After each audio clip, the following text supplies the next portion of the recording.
The Mysterious Island by Jules Verne, Part 3, Chapter 4. "She is blown up!" cried Herbert. "Yes, blown up, just as if Ayrton had set fire to the powder," returned Pencroft, throwing himself into the lift, together with Neb and the lad. "But what has happened?" asked Gideon Spilett, quite stunned by this unexpected catastrophe. "Oh, this time we shall know," answered the engineer quickly. "What shall we know?" Later. Come, Spilett. The main point is that these pirates have been exterminated." And Cyrus Harding, hurrying away the reporter and Ayrton, joined Pencroft, Neb, and Herbert on the beach. Nothing could be seen of the brig, not even her masts. After having been raised by the waterspout, she had fallen on her side, and had sunk in that position, doubtless in consequence of some enormous leak. But as in that place the channel was not more than 20 feet in depth, it was certain that the sides of the submerged brig would reappear at low water. A few things from the wreck floated on the surface of the water. A raft could be seen consisting of spare spars, coops of poultry with their occupants still living, boxes and barrels, which gradually came to the surface, after having escaped through the hatchways, but no pieces of the wreck appeared, neither planks from the deck nor timber from the hull, which rendered the sudden disappearance of the Speedy perfectly inexplicable. However, the two masts, which had been broken and escaped from the shrouds and stays, came up, and with their sails, some furled and the others spread.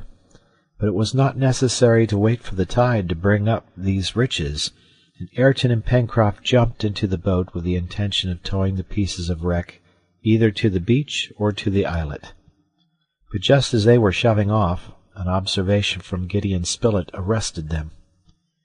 "What about those 6 convicts who disembarked on the right bank of the Mercy?" said he. In fact, it would not do to forget that the 6 men whose boat had gone to pieces on the rocks had landed at Flotsam Point. They looked in that direction. None of the fugitives were visible.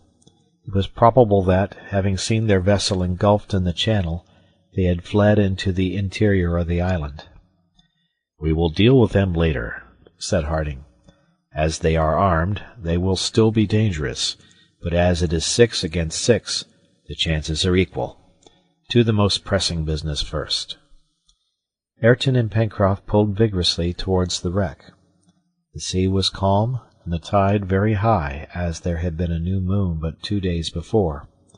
A whole hour at least would elapse before the hull of the brig could emerge from the water of the channel. Ayrton and Pencroft were able to fasten the masts and spars by means of ropes, the ends of which were carried to the beach. There, by the united efforts of the settlers, the pieces of wreck were hauled up.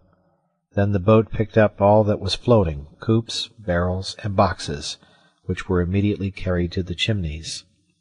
Several bodies floated also. Among them, Ayrton recognized that of Bob Harvey, which he pointed out to his companion, saying with some emotion, "That is what I have been, Pencroft." "But what you are no longer, brave Ayrton," returned the sailor warmly. It was singular enough that so few bodies floated. Only 5 or 6 were counted, which were already being carried by the current towards the open sea. Very probably the convicts had not had time to escape, and the ship lying over on her side, the greater number of them had remained below. Now the current, by carrying the bodies of these miserable men out to sea, would spare the colonists the sad task of burying them in some corner of their island. For 2 hours Cyrus Harding and his companions were solely occupied in hauling up the spars onto the sand, and then in spreading the sails, which were perfectly uninjured, to dry. They spoke little, for they were absorbed in their work, but what thoughts occupied their minds? The possession of this brig, or rather all that she contained, was a perfect mine of wealth.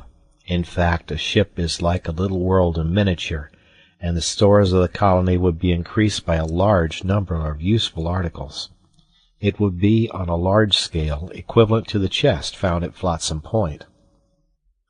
"And besides," thought Pencroft, Why should it be impossible to refloat the brig? If she has only a leak, that may be stopped up. A vessel from 300 to 400 tons, why, she is a regular ship compared to our Bonaventure, and we could go a long distance in her. We could go anywhere we liked. Captain Harding, Ayrton, and I must examine her. She would be well worth the trouble." In fact, if the brig were still fit to navigate, the colonists' chances of returning to their native land were singularly increased. But to decide this important question, it was necessary to wait until the tide was quite low, so that every part of the brig's hull might be examined. When their treasures had been safely conveyed on shore, Harding and his companions agreed to devote some minutes to breakfast. They were almost famished. Fortunately, the larder was not far off, and Neb was noted for being an expeditious cook. They breakfasted, therefore, near the chimneys, and during their repast, as may be supposed, nothing was talked of but the event which had so miraculously saved the colony. "Miraculous is the word," repeated Pencroft, "for it must be acknowledged that those rascals blew up just at the right moment. Granite House was beginning to be uncomfortable as a habitation." "And can you guess, Pencroft," asked the reporter, "how it happened, or what can have occasioned the explosion?" "Oh, Mr. Spilett, nothing is more simple," answered Pencroft. "A convict vessel is not disciplined like a man-of-war. Convicts are not sailors. Of course the powder magazine was open, and as they were firing incessantly, some careless or clumsy fellow just blew up the vessel." "Captain Harding," said Herbert, "what astonishes me is that the explosion has not produced more effect. The report was not loud, and besides there are so few planks and timbers torn out. It seems as if the ship had rather foundered than blown up." "Does that astonish you, my boy?" asked the engineer. "Yes, Captain." "And it astonishes me also, Herbert," replied he. "But when we visit the hull of the brig, we shall no doubt find the explanation of the matter." "Why, Captain," said Pencroft, "you don't suppose that the Speedy simply foundered like a ship which is struck on a rock?" "Why not?" observed Neb, "if there are rocks in the channel." "Nonsense, Neb," answered Pencroft. "You did not look at the right moment. An instant before she sank, the brig, as I saw perfectly well, rose on an enormous wave and fell back on her larboard side. Now, if she had only struck, she would have sunk quietly and gone to the bottom like an honest vessel." "It was just because she was not an honest vessel," returned Neb. "Well, we shall soon see, Pencroft," said the engineer. "We shall soon see," rejoined the sailor. "But I would wager my head there are no rocks in the channel. Look here, Captain, to speak candidly, do you mean to say that there is anything marvelous in the occurrence?" Cyrus Harding did not answer. "At any rate," said Gideon Spilett, "whether rock or explosion, you will agree, Pencroft, that it occurred just in the nick of time." "Yes, yes," replied the sailor, "but that is not the question. I ask Captain Harding if he sees anything supernatural in all this."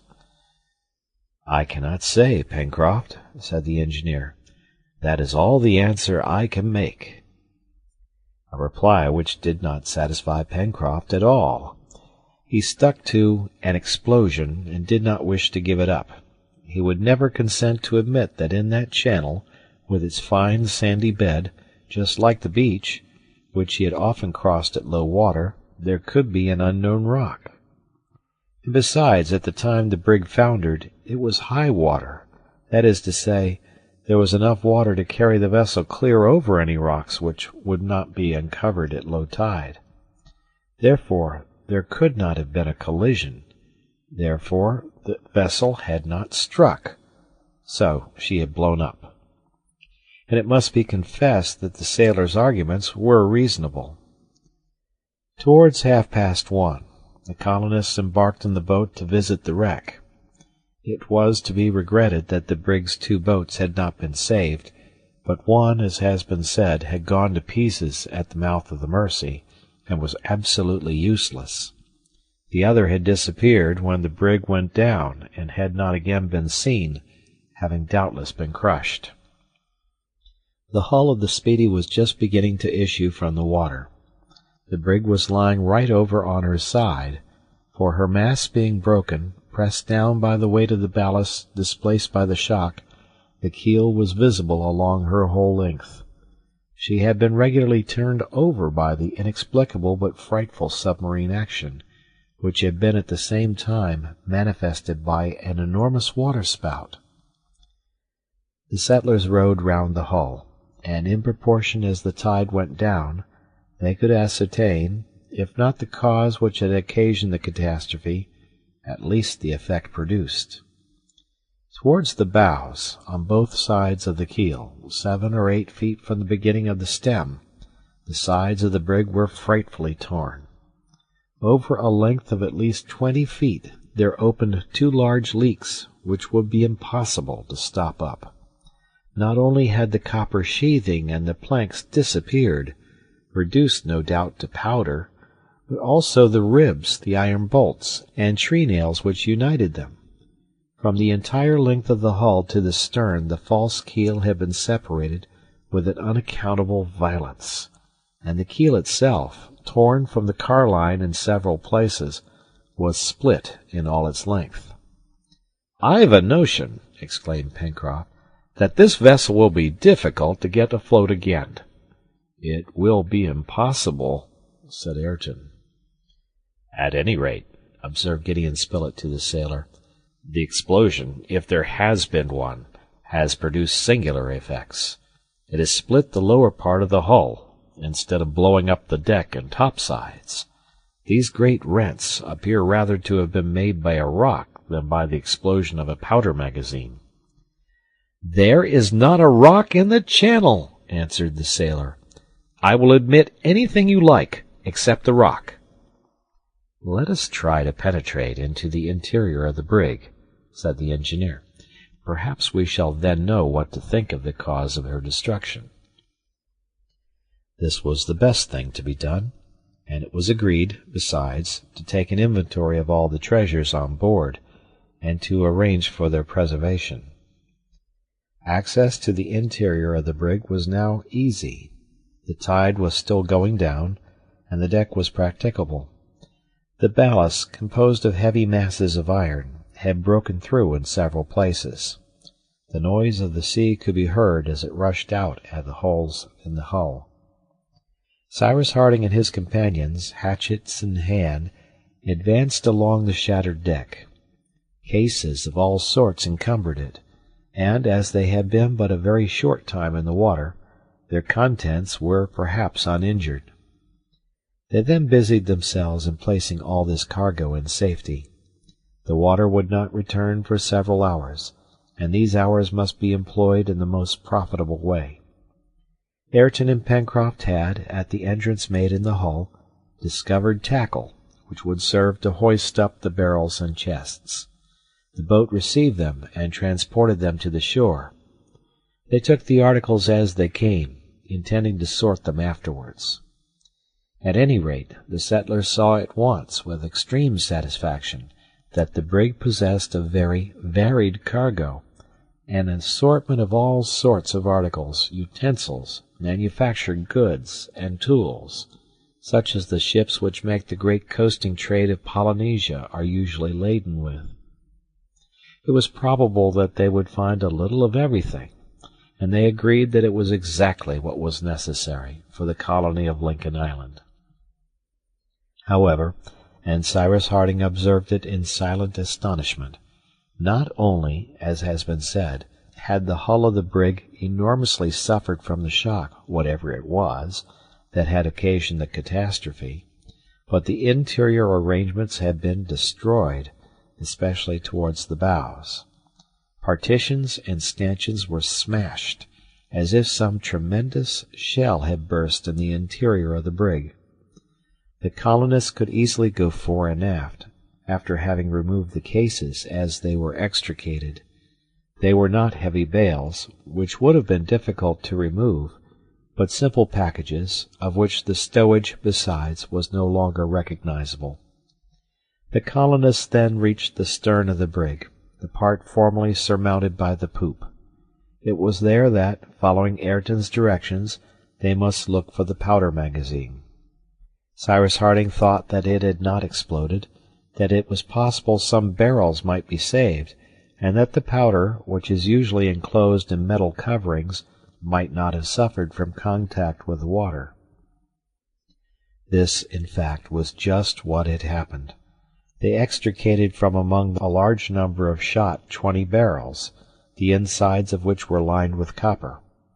Pencroft was convinced by the evidence of his own eyes that the destruction of the Speedy could not be attributed to an explosion.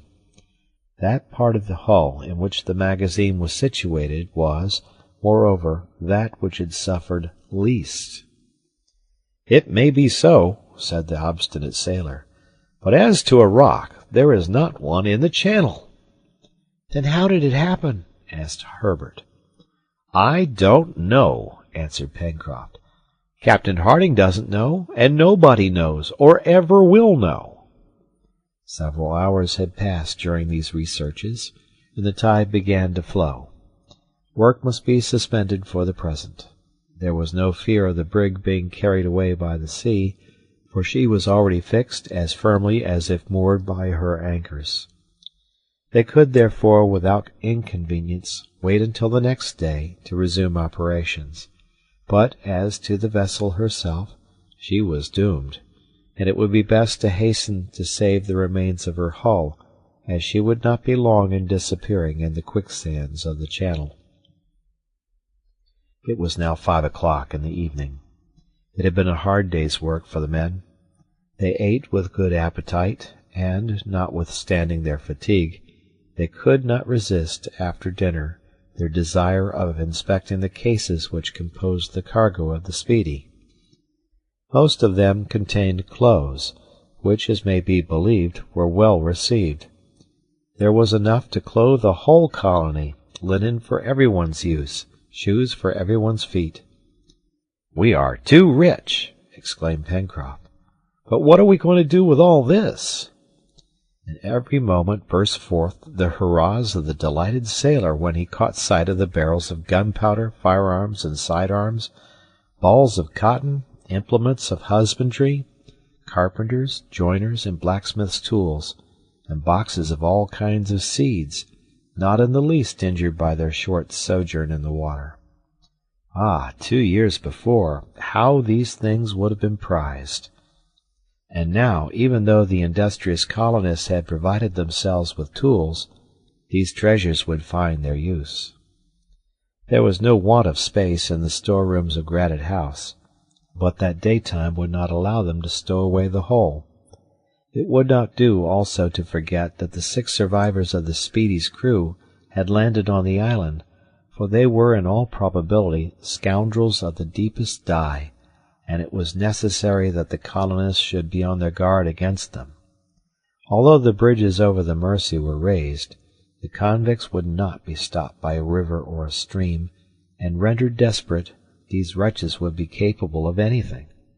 They would see later what plan it would be best to follow, but in the meantime it was necessary to mount guard over cases and packages heaped up near the chimneys, and thus the settlers employed themselves in turn during the night.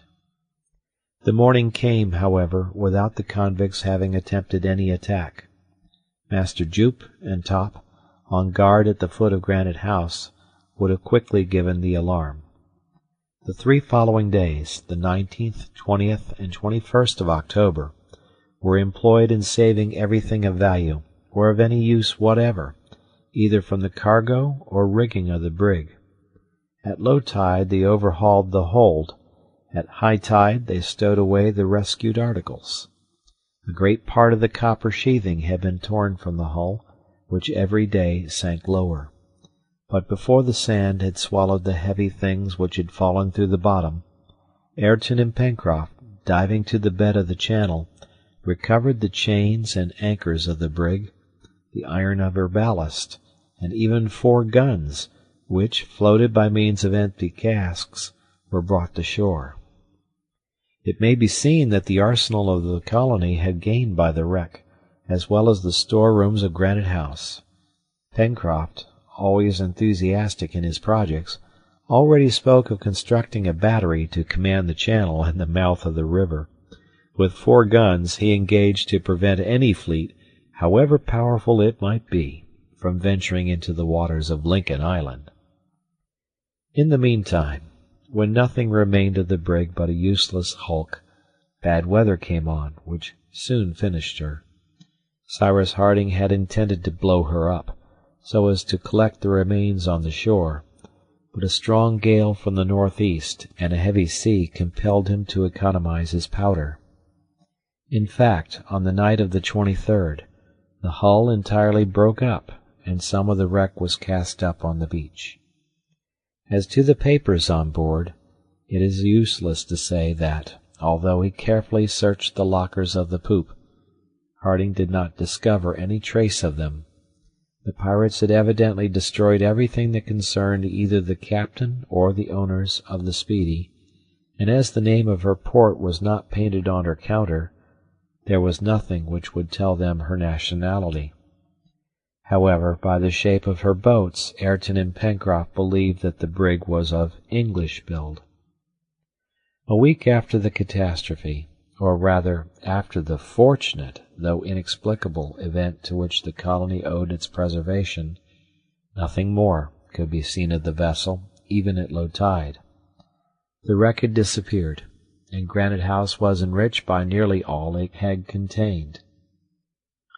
However, the mystery which enveloped its strange destruction would doubtless never have been cleared away if, on the 30th of November, Neb, strolling on the beach, had not found a piece of a thick iron cylinder bearing traces of explosion. The edges of this cylinder were twisted and broken, as if they had been subjected to the action of some explosive substance. Neb brought this piece of metal to his master, who was then occupied with his companions in the workshop of the Chimneys.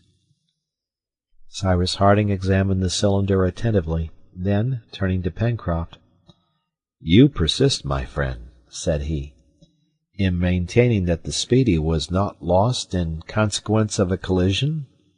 "Yes, captain," answered the sailor. "You know as well as I do that there are no rocks in the channel." "But suppose she had run against this piece of iron," said the engineer, showing the broken cylinder. "Why, that bit of pipe!" exclaimed Pencroft in a tone of perfect incredulity. "My friends," resumed Harding, "you remember that before she foundered, the brig rose on the summit of a regular waterspout." "Yes, captain," replied Herbert. "Well, would you like to know what occasioned that waterspout? It was this," said the engineer, holding up the broken tube. "That?" returned Pencroft. "Yes, this cylinder is all that remains of a torpedo." "A torpedo!" exclaimed the engineer's companions. "And who put the torpedo there?" demanded Pencroft, who did not like to yield. "All that I can tell you is that it was not I," answered Cyrus Harding, "but it was there, and you have been able to judge of its incomparable power." End of chapter.